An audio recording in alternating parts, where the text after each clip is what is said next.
আজ তোমাদের শোনাচ্ছি সঞ্জিত কুমার সাহার এক পিঠের বাস ভাড়া।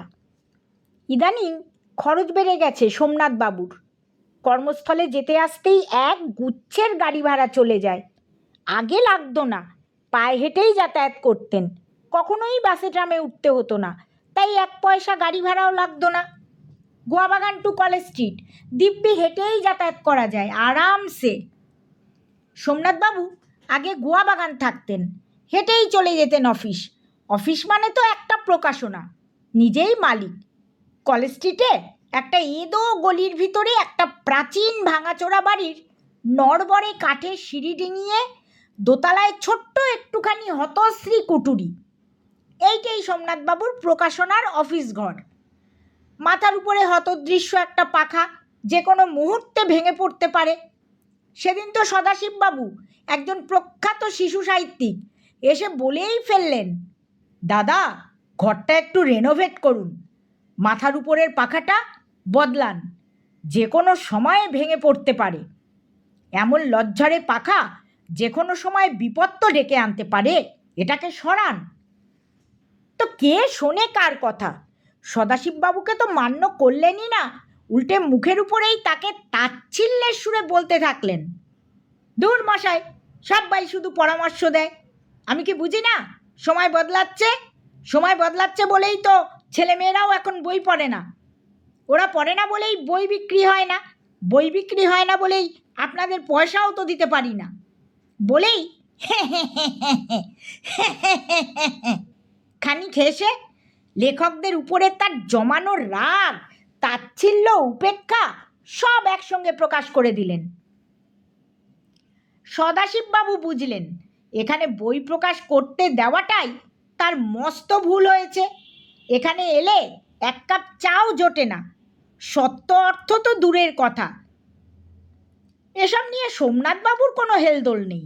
সভ্যতা, ভব্যতা, সামাজিকতা, লোকলৌকিকতা, সহবত, ভদ্রতা, এসবের তিনি কিছুর ধার ধারেন না।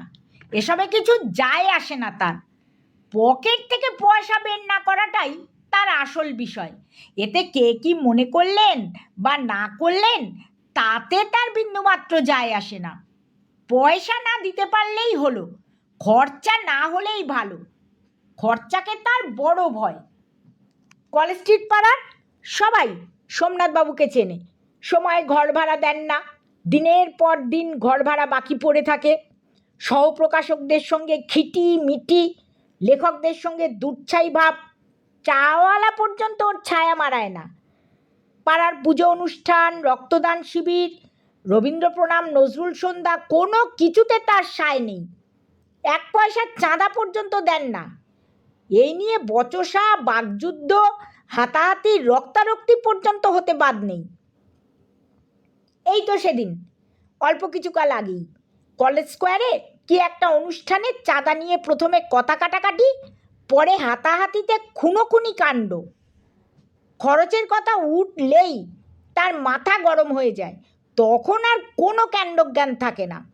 শেষে সহপ্রকাশকরাই ধরাধরি করে তাকে একটা নার্সিংহোমে ভর্তি করে দিয়েছিল। জ্ঞান ফিরতেই মাথায় ব্যান্ডেজ সহ সোজা হাসপাতালে। সেই নার্সিংহোমের পয়সা পর্যন্ত তিনি শোধ দেননি।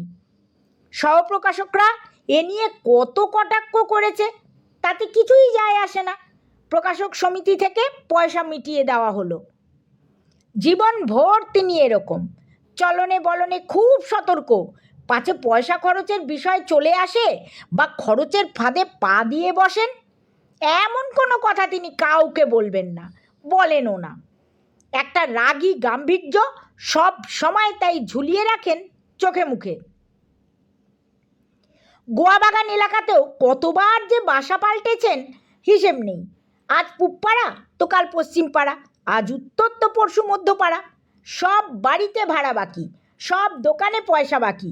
আজ দিচ্ছি কাল দিচ্ছি বলে শেষাশেষি একদিন এলাকা ছেড়েই হাওয়া। তিনি চলে এলেন শহর ছাড়িয়ে একেবারে দক্ষিণে, হরিদেবপুরে। গোয়াবাগান থেকে সব ধরাছোঁয়ার বাইরে। হরিদেবপুরে এখনও সেভাবে হিসেব নিকেশটা শুরু হয়নি। বাসা বদল আর পাড়া বদলের ধকলটা এবার সরাসরি গিয়ে পড়েছে পয়সার উপরে। হরিদেবপুর থেকে তো আর কলেজ স্ট্রিট পায়ে হেঁটে আসা যায় না, তবুও তিনি হাঁটেন, খানিক হাঁটেন। হেঁটে কিছুটা হলেও পয়সা তো বাঁচানো যায়। হরিদেবপুর থেকে ঘোষপাড়া ব্রিজ পর্যন্ত পায়ে হেঁটে একটা বাস পান। বাসটা টালিগঞ্জ থেকে সল্টলেক যায়, প্রায় গোটা কলকাতা পরিক্রমা করে। ঘন্টা দুই বাসে বসে ঝিমুতে কলকাতা শহরটা দেখতে দেখতে তবে গিয়ে কলেজ স্কোয়ার। তারপর আবার খানিক হেঁটে তবে সেই এদোগলির জীর্ণ কুঠিরি। এসবে কোনো পরোয়া নেই সোমনাথবাবুর, কিন্তু ফেরার সময় যত ঝামেলা। বিকেল 5টা বাজলেই বাসের মুখ ঘুরিয়ে দেওয়া হয় অন্য রাস্তায়। বাসটা তখন আচার্য প্রফুল্লচন্দ্র রোড ধরে শিয়ালদার ফ্লাইওভার ডিঙিয়ে মৌলালি হয়ে চলতে থাকে। একে সন্ধ্যের পর এই বয়সে কলেজ স্ট্রিট পাড়া থেকে হাঁটতে হাঁটতে সেই নীলরতন সরকার অবধি হেঁটে এসে তবে বাস ধরা। তারপর আবার সেই করুণাময়ী ঘোষপাড়া থেকে হাঁটতে হাঁটতে তবে গিয়ে হরিদেবপুর। বিশাল ধকল যাচ্ছে শরীরে। যাচ্ছে তো কি, সইতে হবে। পয়সার নাম মহাশয়, যা সবে তাই সয়। এতে অবশ্য সোমনাথবাবুর কিছু মনে হয় না। ফেরার সময় সস্তায় বাজার সেরেও ফিরতে পারেন। হরিদেবপুর বাজারের চেয়ে অর্ধেক দামে তিনি আনাজপাতি কেনেন। মা বলছিল, বাছা, পাতাল রেলেও তো যাতায়াত করতে পারিস, এদিকে লোক নাকি সব পাতাল রেলেই চড়ে। কথা শুনেই সোমনাথবাবু হে হে করে উঠেছেন। ওসব বড়লোকি ব্যাপার স্যাপার মা আমাদের মতো আদার ব্যাপারীদের মানায় না। সোমনাথবাবু ভালোভাবে জানেন পাতাল রেলের কথা। হরিদেবপুর থেকে কলেজ স্ট্রিট যাতায়াতের অমন সুযোগ আর সুবিধা অন্য কোথাও নেই। কিন্তু ঠিকঠাক একবার যেতে আসতেই তো 20 টাকা খরচা। পকেটে 10 টাকার বেশি এক পয়সা তিনি রাখেন না, পাছে খরচ বেশি হয়ে যায় এই ভয়ে। আগে 5 টাকা নিয়ে বেরোতেন, মাঝে মাঝে অবিকল 5 টাকার নোটটা পকেটেই ফিরে যেত। এখন 1 পয়সাও থাকে না। যাতায়াত খরচ বাদ দিয়ে যা থাকে বাজার সেরে তবে ঘরে ফেরেন। খরচাকে তিনি বড্ড ভয় পান। পয়সা খরচ না করার মধ্যে এক অপার আনন্দ খুঁজে পান তিনি। পয়সা জমাতে পারলে তো কথাই নেই। পয়সা জমানোর মতো আনন্দ তিনি নতুন নতুন বই প্রকাশেও অনুভব করেন না। ভয় হয় তার লেখকদের নিয়ে। সম্মান দক্ষিণা যার যা পাওনা তিনি দিয়ে দেন ঠিকই, কিন্তু বড্ড ঘুরিয়ে ঘুরিয়ে। নতুন জুতোয় ঘোরাঘুরি শুরু করলে জুতোটা ফেলে দেওয়ার মুখে লেখকেরা তবে প্রাপ্য পান, এতেই ভয়। ঘরের লেখকেরা তাদের কৃতকর্মের জন্য যখন প্রচুর সম্মান পেতে থাকেন, তখন তো বড্ড ভয় ধরে যায় তার মনে মনে, পরের পাণ্ডুলিপিটা দেবেন তো। কিন্তু না, লেখকরা একটুও দেমাক দেখান না। প্রকাশিত বই তাদের কাছে ভূমিষ্ঠ সন্তানের মতো স্নেহের, আদরের আর ভালোবাসার। মাঝে মধ্যে খুব অসহায় লাগে সোমনাথবাবুর। কাজে মন বসে না। চতুর্দিকে পাওনাদারেরা হা পিত্তেশ করে বসে থাকে। তখন এই ব্যবসার উপরে খুব রাগ হয়। তখন মনে হয় সব ফেলে ছুঁড়ে অন্য কোথাও চলে যান। কিন্তু যেতে ইচ্ছে করলেই তো আর যাওয়া হয় না, কারণ আর কোনো কাজ তিনি জানেন না, পড়াশুনোও বেশি নেই। তাই এ বিষয়ে মনস্থির, যত দিন বাঁচবেন এই প্রকাশনাই করে যাবেন। চলছে তো, কিন্তু সব সময় চলে না। এই যেমন দুর্গাপূজার আগে ফি বছর বাপরে বাপ পাওনাদারদের ঠেলায় দোকান বন্ধ রেখেও নিস্তার থাকে না। বুক বাইন্ডার থেকে কাগজওয়ালা, প্রুফ রিডার, প্রেস, মায় কোনো কোনো লেখক পর্যন্ত তাগাদার পর তাগাদা। শরীর খারাপ, মায়ের অসুখ, দামি দামি ওষুধের কথাতেও কোনো রেহাই নেই, ছাড় নেই। সোমনাথবাবুর বুকের ভিতরটা তখন জ্বলে যায়। তখন সব রাগ আছড়ে পড়ে লেখকদের ওপর। লেখকদের সামনে পেলে চিবিয়ে খেতে ইচ্ছে করে। সোমনাথবাবু সেরকম নরম সরম লেখক দেখলে মনের ঝাল মিটিয়েই ফেলেন। তোমরা দিস্তে দিস্তে লিখবে, 1 পয়সা ইনভেস্ট নেই, আর আমি আমার পয়সা খরচ করে সেসব ছাপবো, বাজার দেখবো, এদের পাওনা গন্ডাও মেটাবো। পুজোর মুখে কদিন যা বাকবিতণ্ডা হয় বলার নয়। শক্তি খরচ হয় প্রচুর, পয়সাও গলতে থাকে সমানে। এই সময়টায় মাথা টনটন করে, বুক কনকন করে, মুখটাও থমথম করে। কোনো গাম্ভীর্যই তখন ধোপে টেকে না। উদ্বেগ আর উত্তেজনায় শরীর ধরফর করে ওঠে। এক দাতব্য চিকিৎসালয়ের ডাক্তার পর্যন্ত বলেছে, আপনার বয়স বাড়ছে, শরীরে ধকল নেবেন না, মাথা শান্ত রেখে চলবেন। তো কিসের কি, খরচের কথা ভাবলেই মাথার ভিতরে দাপাদাপি, কী সব ঘোরাঘুরি শুরু করে দেয় তখন। এর উপর যুক্ত হয়েছে হাঁপানির টান, শ্বাসকষ্ট। মাঝে মধ্যে হাঁপানির টান এমন ওঠে যে সারা রাত বালিশ বুকে চেপে বসে থাকতে হয়। বুকের ভিতরে প্রাণবায়ু তখন ধক ধক করে লাফাতে থাকে, হাঁপড়ের মতো ওঠানামা করতে থাকে গোটা শরীর। তখন ভয়ানক কষ্ট। ডাক্তারের পরামর্শ, একজন ঠান্ডা লাগাবেন না এখন। এবছর ঠিক পুজোর পরে সবে কলেজ স্ট্রিট পাড়া খুলেছে, বেচাকেনা একদম নেই। পুজোর আগে 2-3 জনকে টাকাও মেটানো হয়নি, তারাও ঘোরাঘুরি করছে। মাঝে মধ্যে দোকান বন্ধও রাখেন শরীর খারাপের অছিলায়। এভাবেই চলছিল। এ সময়টা এরকমই ঢিমেতালেই চলে। কালী পুজোর পরপর বইমেলার হুড়োহুড়ি বেঁধে যাবে, তখন অন্য রকম। তো এরকম একটা দিনে বিকেল না ফুরোতেই সকলকে অবাক করে দিয়ে আকাশ জুড়ে কালো মেঘ। কালো মেঘে আকাশ মুহূর্তে ঢেকে যায়। সবাইকে চমকে দিয়ে সঙ্গে সঙ্গে শুরু হয়ে যায় বৃষ্টি। সে কি ভীষণ বৃষ্টি, চলতেই থাকে এক টানে, এক দমে, প্রায় ঘন্টা 2 এক নাগাড়ে। অসময়ের এই বৃষ্টিতে সবার মাথায় হাত, সোমনাথ বাবুরও। দোতলা থেকে নিচে নেমে সোমনাথবাবু দেখলেন গোটা কলেজ স্ট্রিট পাড়া জল থই থই। রাস্তায় জমে জল, কোথাও 1 হাঁটু, কোথাও বুক সমান। বৃষ্টি থামতেই এপাড়ার লোকজন সবাই রাস্তায়। ঘরে ফেরার পালা। কেউ হাঁটু জলে, কেউ বা কোমর জলে, কেউ হাঁটছে ছপ ছপ করে, কেউ বা টানা রিকশায় চেপে বসেছে। আর দাও বুঝে বড় বাজারের মুটেওয়ালারা এসে হাজির। ঝাঁকামুটের মাথায় চেপে দিব্যি চলেছে পয়সাওয়ালা মানুষগুলো। কেউ যাবে মেট্রো স্টেশন, তো কেউ শিয়ালদা। সোমনাথবাবু আকাশের দিকে চেয়ে দেখলেন দিব্যি তারা ফুটেছে সেখানে। আশ্চর্য আকাশ! এই কিছুক্ষণ আগে মুখভার ঝমঝমিয়ে বৃষ্টি, এখন এক বিন্দু মেঘ নেই। সদ্য পূর্ণিমা গেছে, তাই আকাশে এখনও আলো আছে। পকেট হাতড়ে দেখলেন গোটা কয়েক কয়েন খুচরো, সব মিলিয়ে 4 টাকা 75 পয়সা। করুণ দশা। দোকানের যা হাল, দরজা টেনে দিলে দম বন্ধ হয়ে অবধারিত মৃত্যু। যেমন নোংরা তেমনই দুর্গন্ধ। একজন মানুষের শোয়ার জায়গাও নেই। টেবিলটা 2.5 ফুট বাই 1.5 ফুট, উপরে ডাঁই করা কয়েক বছরের জঞ্জাল। কি নেই তাতে? আরশোলা, মাকড়সা, পিঁপড়ে, বিষাক্ত ছোটোখাটো 2-1টা পোকামাকড় থাকাও অসম্ভব নয়। অতএব হাঁটু জল ভেঙে ছপ ছপ পায়েতে সোমনাথবাবু নেমে পড়লেন জলে। ধুতিটা পাট করে ব্যাগে গোটানো, পাঞ্জাবিটাও। এই জলে এইসব খুলে না নিলে ধোলাই খরচটা ফালতুই লেগে যাবে। সুতরাং অন্তর্বাস পরেই হাঁটা শুরু করে দিলেন তিনি।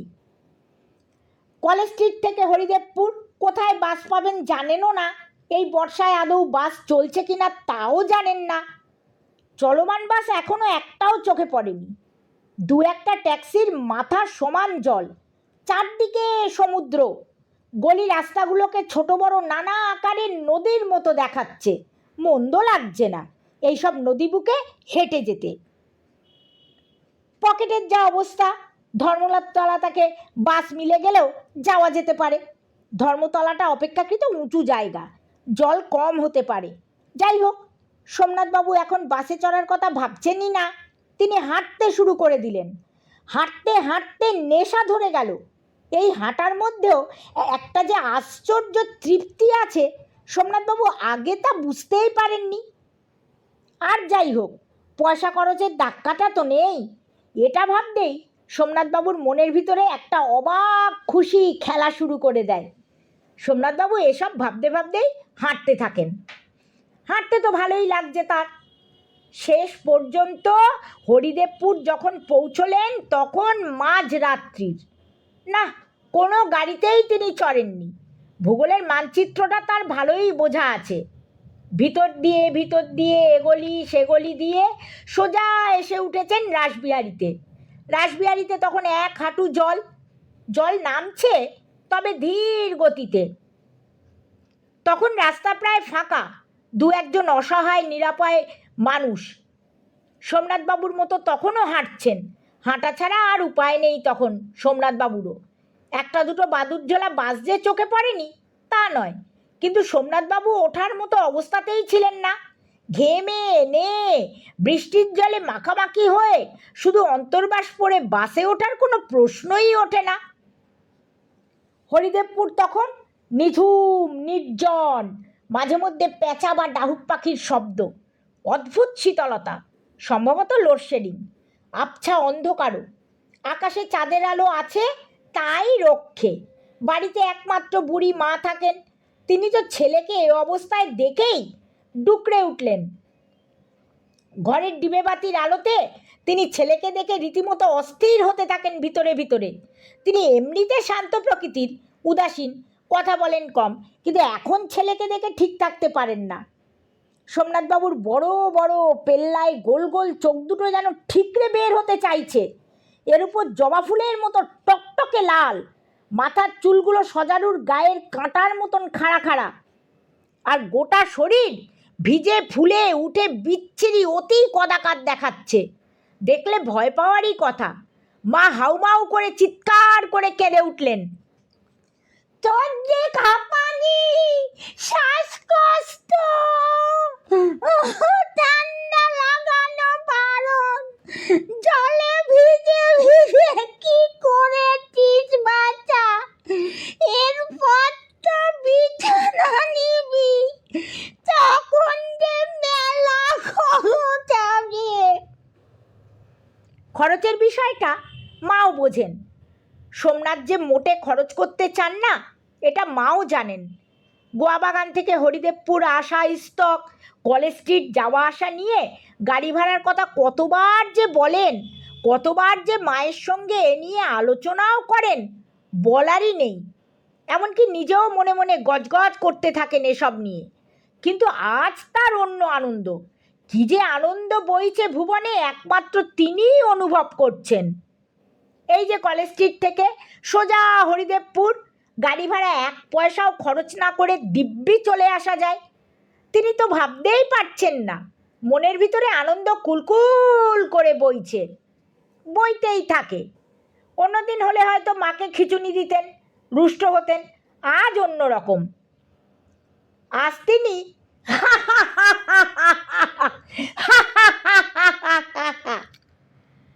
ঘর ভরিয়ে তুললেন হাসিতে।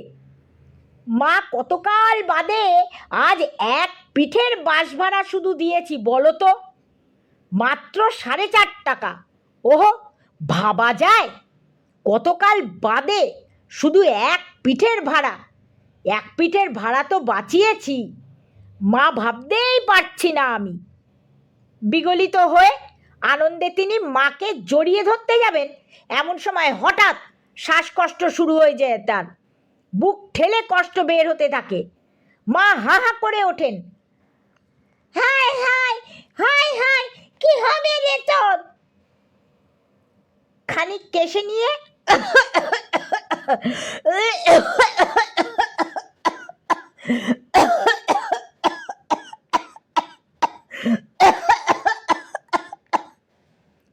কিছুটা সামলে উঠে পুনরায় বলতে থাকেন, ওহ, গতকাল বাদে আজ কিছুটা পয়সা বাঁচিয়েছি মা।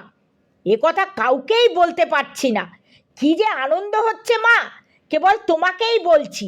এক পিঠের বাস ভাড়াও তো কম নয়। সৎভাবে বেঁচে থেকে ভাড়া বাঁচানোও সহজ কথা নয়।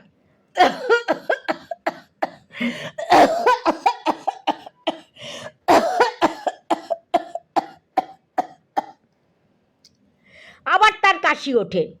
কাশি এবং টানের মধ্যেই তিনি বিড়বিড় করে বলতে থাকেন, মাঝে মাঝে এমন বেয়ারা বৃষ্টি হঠাৎ হঠাৎ হলে ক্ষতি কি, খরচ তো কিছুটা বাঁচে।